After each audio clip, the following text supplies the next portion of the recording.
Bonjour, bonsoir, bienvenue à cette émission Appel de l'aurore. Vous me reconnaissez, je suis Marie-Josée Roux.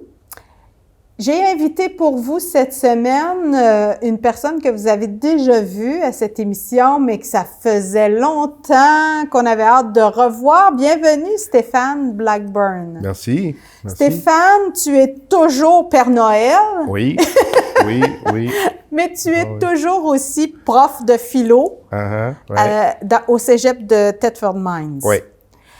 Je t'ai invité cette semaine pour que tu nous instruises, tu nous fasses part de tes connaissances en lien avec la laïcité. De plus en plus, on en entend parler aux nouvelles, dans l'air, c'est dans l'air, hein, parce que c'est un projet actuellement de notre gouvernement, de la CAQ, de retoucher, de prolonger, j'ai envie de dire durcir, mais c'est peut-être pas tout à fait le bon mot, la loi sur la laïcité qui est déjà existante. Elle est née, cette loi-là, d'une commission qui a eu lieu à travers le Québec par 2 chercheurs. Tu nous rappelles un peu le contexte? Pour commencer, comment est venue la loi sur la laïcité? Comment elle est née? Comment elle a pris forme? Bien, ça a commencé par un petit scandale. Ça remonte à 2008, si je me rappelle bien, où il y a eu, dans le village de Hérouville, un conseiller qui, à la blague, à l'époque, c'était pour faire une blague, avait fait une suggestion pour que l'hystérectomie, pas l'hystérectomie, mais ce qu'on a enlevé le clitoris, là, Ah oui, l'exaction. L'exaction, en tout cas, quelque chose d'horrible, là, que ce serait interdit à Hérouville, puis que la lapidation soit interdite à Hérouville, ainsi que le voile. Et il n'y a rien de tout ça qui était fondé sur des faits possibles. C'est ça. C'est un faux problème. Il n'y avait pas de problème. Mais à cette époque-là, ça a créé un scandale et ça n'en finissait pas de discuter, puis bon, de se disputer aussi, en fait, et ça a créé la commission Bouchard-Taylor à la fin, où là, on a fait le tour du Québec et les recommandations de la commission Bouchard-Taylor, c'était le problème, il est pas vraiment présent, il n'y a pas de problème au Québec à ce niveau-là. Il n'y a pas tant que ça de personnes qui portent le voile dans la Sûreté du Québec, par exemple. Il n'y en a pas. Il n'y a personne. Donc, c'est un faux problème, un problème qui est créé. Puis on peut bien vouloir dire on va essayer de se prémunir contre, par exemple, un policier qui porterait un turban ou les choses comme ça. Oui, d'accord. On va faire des propositions. Ils ont été faites. Et on peut, à la limite, être tout à fait d'accord avec ça, dire oh oui, c'est très, très bien. C'était pertinent. C'est pertinent.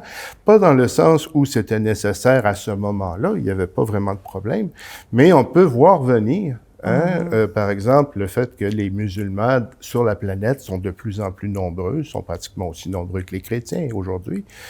Et qu'on va avoir de plus en plus de femmes qui vont porter une forme ou l'autre du voile, de la burqa jusqu'à simplement le hijab, qui est beaucoup plus, tu sais, qui est juste un voile qui fait le tour du visage. Là. Il y a différents niveaux de caché. La burqa, ça, c'est complètement caché. Là. Avec des petites grilles devant les yeux. On voit rien du corps, même pas les poignets, je pense que ça va jusqu'aux poignets. C'est juste les mains. Juste les mains, puis rien d'autre. Dans une société, dans toute société, on a un contrat. Un contrat social, un code de vie. Quand ça sort du code de vie, on peut et on doit débattre. Est-ce que c'est normal chez nous? Est-ce que c'est acceptable chez nous? Et se promener à visage couvert, ça crée un problème au Québec. Okay, France aussi. En France aussi, oui. Dans les pays, plusieurs pays se sont penchés sur ces... Oui, l'Occident. Oui, voilà, sur ces questions, un peu partout à travers le monde, un peu partout en même temps aussi. Hein? Oui. Ça fait que là, le problème est que, qu'est-ce qu'on fait avec ça? Ça, c'est des questions qu'on doit se poser. Maintenant, quand on a des valeurs communes, puis qu'on les a bien identifiées, on crée un tissu social, puis on crée une paix sociale. Il y a des sociétés qui vont développer une relation très étroite avec la religion. La politique et le religieux, c'est pratiquement la même chose. Je pense, par exemple, aux Juifs orthodoxes ou ultra-orthodoxes. Ces gens-là vont trouver leur loi dans leur Bible, OK, le Tanakh, OK, leur Bible, tout est là. Les lois sont là, les règles sont là, on les suit. Le code vestimentaire, le code de vie. Et ils le suivent. Et si, à l'intérieur de leur communauté, tout va bien, nous autres, on n'a pas le droit d'en parler, on n'a pas le droit de dire « vous faites mal ». C'est parce qu'on est dans un monde, nous, où nous défendons la liberté de conscience. C'est dans la charte. Oui. C'est inscrit dans la charte des droits et libertés qu'on a c'est dans les déclarations universelles. On doit pouvoir penser ce qu'on veut penser. Okay? J'ai la liberté de penser ce que je veux.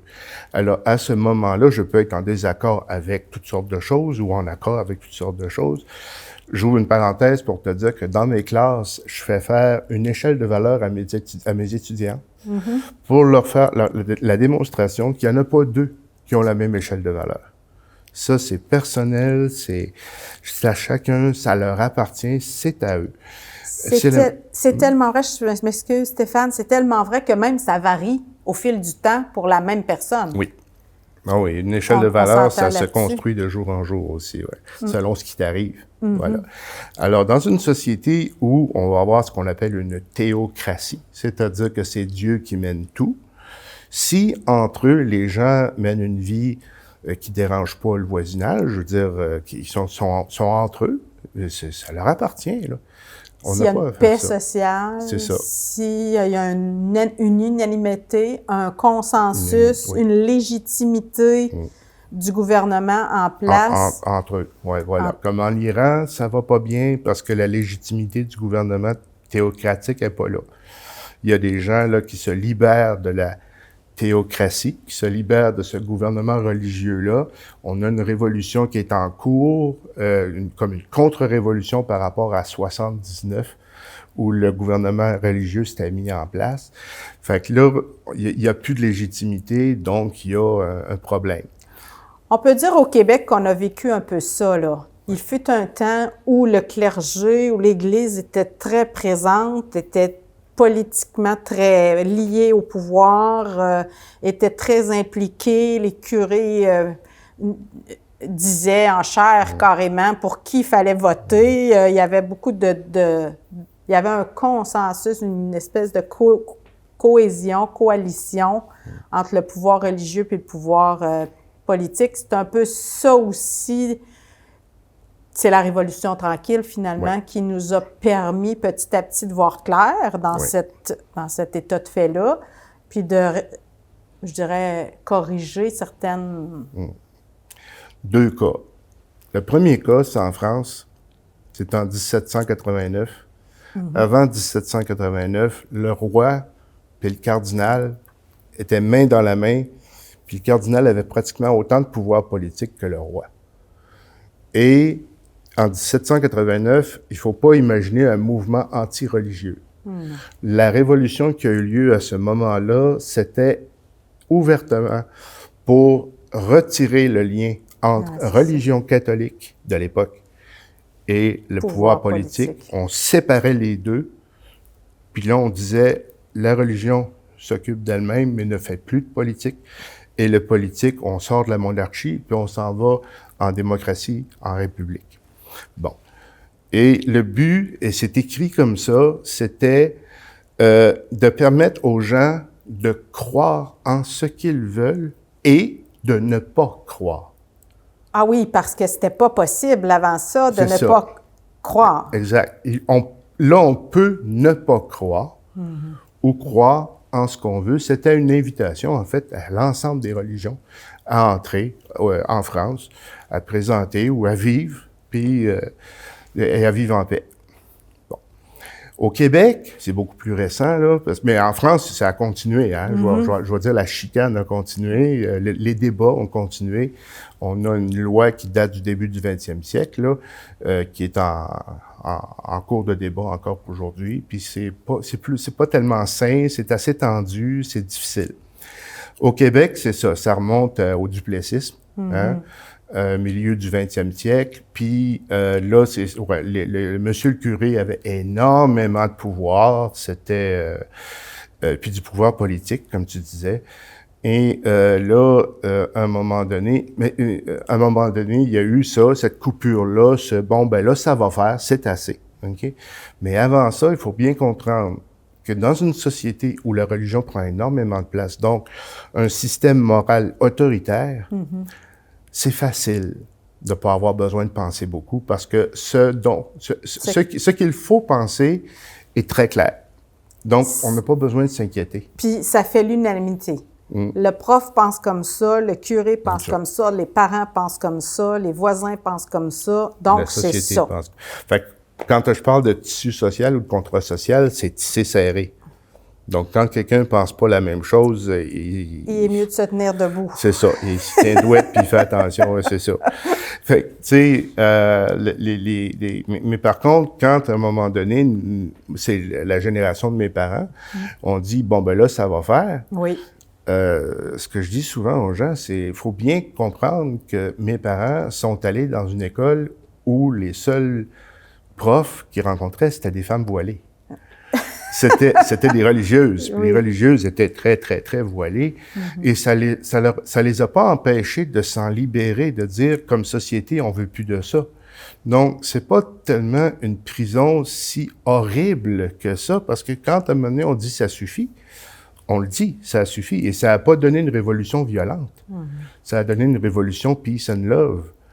Où les gens ont dit, on n'en veut plus, on change la commission parents, la création des cégeps, et ainsi de suite. À commencer par les religieux puis les religieuses eux-mêmes. Oui. Le voile est tombé, les costumes ont remplacé le voile, puis peu à peu, les vêtements civils, puis... exact. Ça n'a pas fait, pour les religieux en général, une grande révolution. Il y a eu des personnes qui ont résisté un peu, qui se sentaient mal, qui ont... Bon, mais en général, ça s'est déroulé. Oui. Puis, dans l'harmonie, puis dans le respect des lenteurs, des vitesses de chacun. C'est sûr qu'il y a beaucoup moins de religieux qu'il y en a déjà eu. Ben oui, ben oui. On a une sécularisation, donc une désacralisation du monde dans lequel on vit. Ça, on le doit beaucoup à notre richesse, parce que on manque de rien. La vie est extrêmement confortable. Oui. On va toujours dire, oui, mais je manque d'argent, je manque d'argent. Mais tu manques pas du nécessaire, non, en général. Le nécessaire, on l'a. Ouais.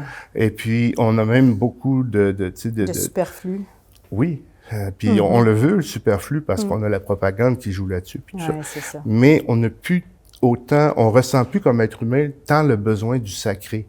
Mais ça, c'est très, très, très, c'est très momentané, là. Ça va passer. Parce que il y a eu le rejet du religieux qui est venu avec la religion, la révolution tranquille. Mais les jeunes générations, celles qui nous suivent, je les vois aller, là.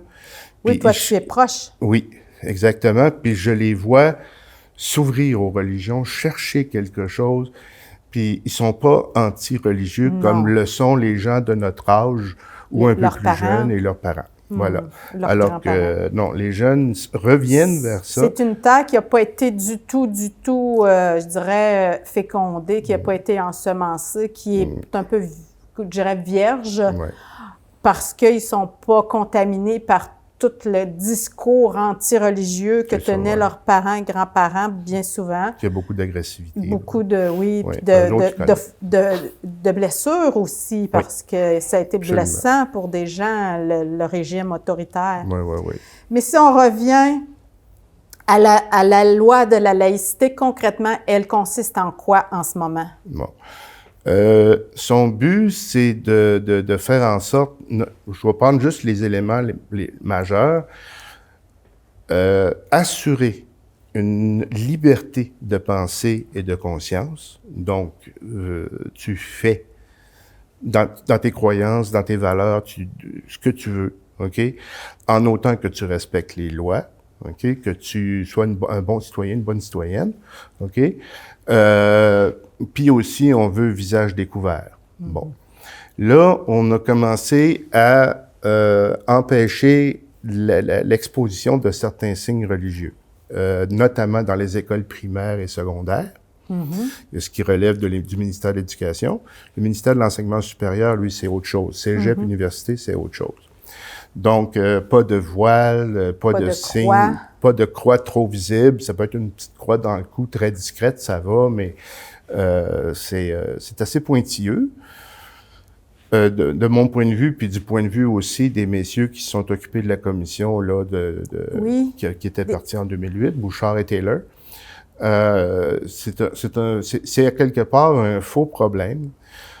Qu'on trouve un crucifix dans une classe ne change pas la façon de penser d'un enfant au point de le perturber, à moins que la personne adulte qui est à côté de lui soit perturbée. Là, à ce moment-là, l'enfant va commencer à se poser des questions puis se dire « Mais qu'est-ce qui se passe? » tu sais, puis il va s'inquiéter. C'est Épictète qui disait c'est pas ce qui t'arrive qui fait vraiment mal, c'est ce que tu penses qui t'arrive. Fait que si tu regardes la croix puis que tu fais « Oh mon Dieu, une croix », ben là, c'est sûr que tu risques d'impressionner les enfants beaucoup plus que si tu la laisses là puis que tu t'en occupes pas. Mais on les a enlevés quand même. On les a enlevés. Celle de l'Assemblée nationale aussi, ça a été tout un débat. Oui. Et le plus drôle, c'est que la croix de l'Assemblée nationale n'était pas, aux yeux de l'Église catholique, un objet religieux. C'était pas une croix qui avait été consacrée, là. C'était comme l'Église catholique elle-même avait dit, vous pouvez l'enlever si vous voulez. C'est ça. C'est drôle de même, tu sais, mais... Justement, parlons-en de l'Église. Que pense Vatican II? C'était déjà prononcé un peu par rapport aux différentes églises, aux différentes façons d'habiter un même espace, différentes confessions qui vivent sur un même territoire. Ils avaient déjà cette intuition du vivre ensemble. Je suis content que tu m'en parles parce que c'est facile à trouver les documents du Concile Vatican II et dès l'introduction, c'est dit en toutes lettres que ce n'est plus l'Église qui se considère comme étant celle qui va décider de qui va avoir le salut ou pas, que c'est Dieu seul qui peut s'en occuper et que Dieu peut très bien décider d'offrir le salut à des musulmans, à des juifs, c'est écrit là, et à des athées ou à n'importe quel membre de n'importe quelle religion. C'est à Dieu de décider et pas à l'Église de décider. Et ça veut dire, à quelque part, bienvenue la laïcité. Bienvenue la liberté de penser. C'était une porte ouverte. C'était une grande porte ouverte. Et cette liberté-là, c'est quelque chose que je trouve, ça vaut la peine de se battre pour elle. Laisser les gens se construire, puis par le dialogue paisible, calme et bienveillant, trouver des ponts. OK? Moi, je pense au Christ. Justement. Je pense au Christ. Je pense tout de suite dans Jean, la première personne à qui il annonce sa mission, c'est une femme à l'époque. C'est une femme. C'est une Samaritaine. Et Dieu sait que les Juifs et les Samaritains, ça se parlait pas. C'est une Samaritaine qui avait pas une vie exemplaire. Je pense aussi à la parabole du bon Samaritain. Je pense aussi au fait qu'il y a eu un zélote dans ses apôtres. Je pense aussi au centurion romain pour qui il a fait la guérison du serviteur. À distance. À distance. Il n'a jamais demandé au centurion de quitter puis de se convertir. Et là, non, il reste un Romain, il reste centurion. Donc, pour toi, la laïcité, c'est évangélique? Pour moi, la laïcité, c'est tout à fait l'enseignement du Christ auquel je crois. OK. Tout à fait. C'est vraiment ça. Et je pense qu'on n'a pas à décider à la place des autres de ce qu'ils doivent penser. Il n'y a personne qui est en position de faire ça. Puis pour toi, la laïcité, ça permet à chacun d'exprimer sa foi selon son désir. Parce que il y a quelque part au départ, en tout cas pour moi, qui est un peu méconnaissante, laïcité pour moi, c'était non religieux. C'était sans religion. C'était pas la permission d'exercer ma religion. Qu'est-ce que tu dirais à ceux qui défendent une laïcité qui va jusqu'à nier le droit à l'exercice d'une religion, à la spiritualité qui va avec? OK, premièrement... Parce qu'il y a ce genre de phénomène-là. Puis on a l'impression, en tout cas moi j'ai l'impression au Québec, qu'on s'en va de plus en plus vers une laïcité qui veut éliminer le fait religieux. D'abord, on n'y arrivera jamais. Pourquoi? D'abord, l'être humain, on va dire 3 millions d'années à peu près, là, mais plus que ça, en fait, là. Et qu'est-ce qui distingue, ou comment on fait pour distinguer l'être humain d'un singe? C'est les symboles religieux qu'on trouve dans les tombeaux, etc. C'est le sens de l'absolu est ce qui distingue l'être humain de l'animal pour plusieurs scientifiques. C'est à peu près dans la communauté scientifique ce qui fait la distinction entre l'humain. L'être humain a un sens du religieux qui fait pratiquement partie de sa nature. OK? Bon, ça, c'est la première des choses. Que dans une époque donnée de sa vie, ça change, puis qu'il essaye de se libérer, ça va, c'est normal, ça fait partie de son histoire, mais le religieux va revenir. OK? La foi ou le besoin de croire, ou quelqu'un à qui il n'est jamais arrivé quelque chose de très grave peut ne pas croire, mais quand il arrive vraiment quelque chose de sérieux dans sa vie puis qu'il se trouve débalancé, il va se remettre à essayer de comprendre qu'est-ce qui lui arrive avec des choses qu'il peut pas toujours expliquer. Deuxième élément. On est dans une période où il y a de la science, en veux-tu, en voilà. On découvre des choses fabuleuses, fantastiques. Marie-Josée, c'est trippant. C'est vraiment trippant ce qu'on découvre en science. Sauf que les sciences se limitent aux faits. Les faits. Ça doit être mesurable, quantifiable et prévisible. Si tu me dis, le concert que j'ai écouté hier soir était beau, la science peut pas s'occuper du beau. Étienne Klein, le philosophe des sciences français, dit la science va vous dire comment construire une bombe atomique, mais elle vous dira pas s'il faut la construire ou pas. La science ne s'occupe pas de ces choses-là. Elle ne peut pas s'occuper de tout. Ni même la raison humaine ne peut expliquer tout ce qui se passe dans l'infiniment petit puis dans l'infiniment grand. Au point qu'en physique quantique, on le dit, on ne comprend pas ce qui se passe. Tout ce qu'on sait, c'est que ça marche. Mais c'est paradoxal. La raison peut pas comprendre. Bon. Quand on parle du beau, du bien, du juste, du mal, du mauvais, etc. Des valeurs. Des valeurs, il n'y a aucune place pour le scientifique. Ce n'est pas l'objet de la science. Donc, à quelque part, il y a de la place pour aussi du non-rationnel ou de l'irrationnel. L'objectif, c'est de faire en sorte de trouver du bienveillant, du bien, du bon, du juste, et les évangiles sont une école fabuleuse, pour peu qu'on y accorde foi, pour nous aider à être meilleurs. Et ça, il n'y a pas une science qui va nous aider là-dedans. Alors oui, ça se peut que parce que la science ça, nous donne beaucoup, puis du confort, puis du bien-être, puis de la santé, puis tout ça, qu'on puisse se faire croire qu'on n'a plus besoin de Dieu, puis que ceux qui croient encore en Dieu sont un peu niaiseux. Oui. Mais malheureusement, pour eux, ils vont se retrouver de moins en moins nombreux éventuellement parce que les gens vont trouver une paix ailleurs. Cette paix-là, elle est nécessaire pour l'être humain, là. Mais c'est pas dans l'air la paix en ce moment. C'est pas grave. La paix. Ah oui, la paix. Ouais, la paix, qui vient d'abord d'une paix intérieure, qui est pas aussi l'appât. C'est pas dans l'air. Non. Puis on cherche tu as l'air de penser que c'est une recherche illusoire, mais on cherche encore à réprimer Tout mais c'est voué à l'échec.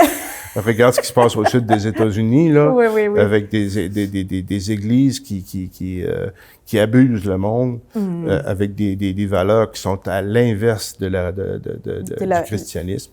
La foi évangélique. Voilà. Ouais. Ça, c'est quelque chose qui, c'est pas tout, là, OK? Il y a 3000 religions différentes chrétiennes aux États-Unis. Ah là là. Oui, parce qu'ils font, chaque pasteur fait sa petite église, là.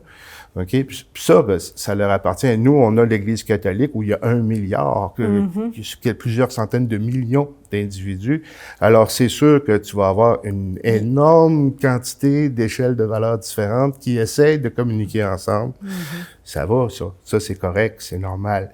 Mais là, ce qu'on a, c'est une action-réaction entre les athées puis les croyants, les trop religieux, je vais dire, les gens qui croient à n'importe quoi, OK? Mais je voudrais faire une petite distinction aussi, c'est que on est en France, les francophones, les cultures francophones sont plus sévères envers le phénomène religieux que les cultures de racines anglophones. OK? Les cultures de racines anglophones, je parle du reste du Canada, je parle des États-Unis, je parle du Royaume-Uni, je parle, là, on a une ouverture quand même très supérieure à la diversité des expressions religieuses qu'on peut trouver au Québec, en France ou en Belgique. Au Québec, en France ou en Belgique, on est un petit peu... on va mesurer, voir si c'est un petit peu trop religieux, là. Ah oui, OK. Puis là, on cherche à plus à contrôler. Oui. Et ça me rappelle au début du 20e siècle, quand on mesurait les longueurs des bikinis que les filles portaient, voir si c'était décent. Acceptable. Puis on a encore un peu cette mentalité-là du pas trop de religieux. Attends un peu, là, on va essayer de diminuer ça encore. Ça marchera pas. Mais ce que je retiens de ton passage, Stéphane, c'est que l'esprit fait toute chose neuve. Il y a des choses qui meurent, il y en a d'autres qui émergent. Je te remercie de ces belles explications. Place à la laïcité, mesdames, messieurs, qui permet le droit d'être ouvert à tous. Merci. On se dit à la semaine prochaine avec Stéphane encore pour nous parler d'un autre sujet. Au revoir.